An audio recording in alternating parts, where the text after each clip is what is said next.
একটি পাত্রে 80 লিটার দুধ আছে, পাত্রটি থেকে 8 লিটার দুধ তুলে নিয়ে সমপরিমাণ জল মিশ্রিত করা হলো। এই পদ্ধতি 3 বার করার পরে পাত্রে কত লিটার দুধ থাকবে?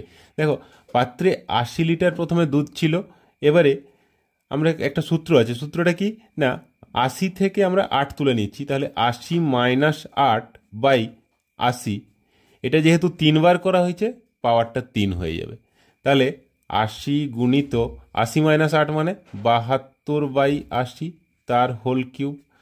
9 8-এ 9, সরি 8 9-এ 8 10-এ, তাহলে এটা ইকুয়ালস টু হয়ে যাবে 80 ইন্টু 9-এর হোল কিউব 729/1000, দ্যাট ইজ 0 0 কেটে দাও, 8 গুণিত 729, 8 9 72, 8 2 16, 3 8 7 56, 2 58, 5832/100, তাহলে 58.32 হয়ে যাবে। অপশান ডি হয়ে যাবে।